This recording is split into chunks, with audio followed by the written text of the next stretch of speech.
Halo semua, salam sejahtera Malaysia. Selamat datang ke channel Fels Lifestyle. Rakyat Malaysia digemparkan dengan berita Barisan Nasional dipujuk untuk menarik sokongan kerajaan perpaduan.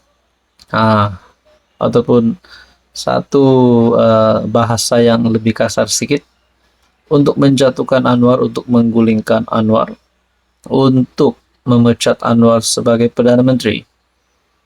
Kerana sekiranya Barisan Nasional keluar daripada kerajaan, mungkinkah ataupun Anwar Ibrahim berisiko untuk hilang jawatan sebagai Perdana Menteri?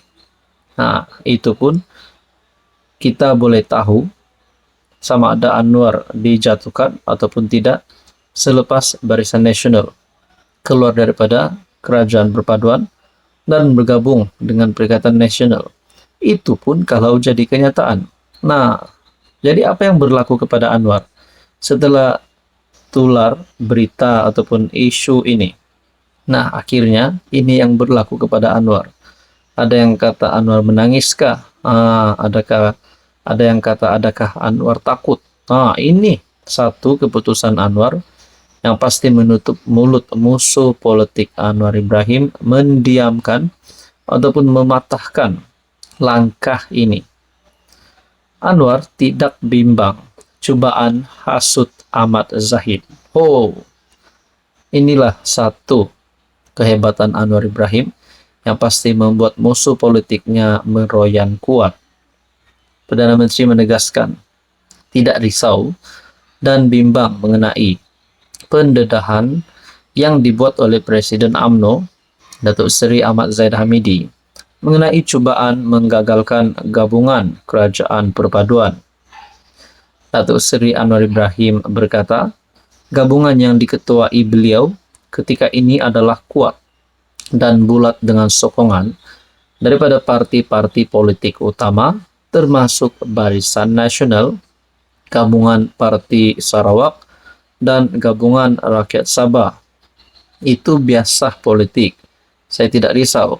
Tetapi menariknya, Ahmad Zahid diserang hari-hari dan saya diserang kerana kekalkan dia. Orang menyerang dia bukan sebab kes dia, pembangkang menyerang dia kerana dia, Ahmad Zahid, tidak mahu bersekongkol dengan mereka. Kalau dia memilih untuk menyertai pembangkang, maka semua kesalahan akan dipadamkan. Apabila saya melihat itu, saya nyata bahwa orang ini pembangkang bukannya peduli mengenai kes yang disebutkan katanya.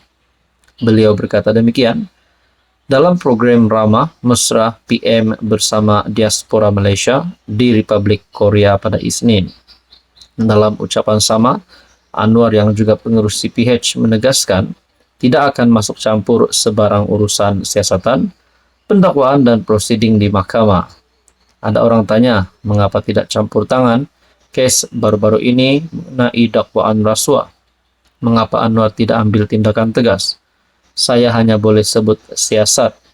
Ada kes, maka siasat. Saya tidak boleh campur siasatan.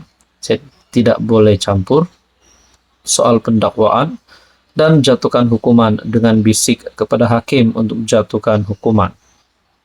Kalau saya buat begitu, saya tidak belajar daripada pengalaman. Saya tahu benar apabila ada orang masuk campur urusan mahkamah jahanam negeri ini. Jadi dengan kehebatan Anwar Ibrahim ini, adakah beliau layak dipecat? Pada pandangan saya secara pribadi, sebagai rakyat Malaysia, belum masanya untuk Anwar dipecat. Apa komen Anda? Halo semua, salam sejahtera Malaysia. Selamat datang ke channel Fels Lifestyle. Untuk Bapak yang saya amat hormati, adakah berlaku lagi pergaduhan ataupun pergolakan politik di dalam kepimpinan Perikatan Nasional?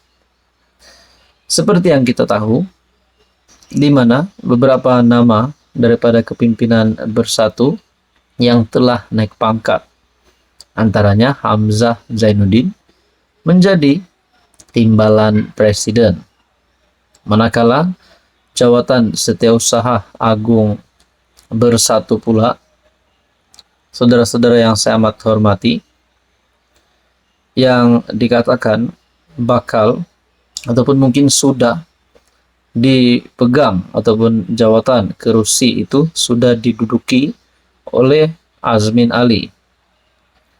Adakah beberapa kepimpinan daripada Perikatan Nasional, mungkin daripada PAS, yang telah menyuarakan komen ataupun pandangan mereka tidak puas hati dengan beberapa pilihan-pilihan, terutamanya di dalam top 5 Perikatan Nasional, top 5 pemimpin tertinggi Perikatan Nasional.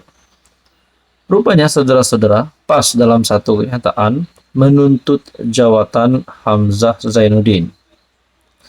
Pemuda PAS mencadangkan Setiausaha Agung PAS Taqiyuddin Hasan dilantik sebagai Setiausaha Agung Perikatan Nasional yang baru.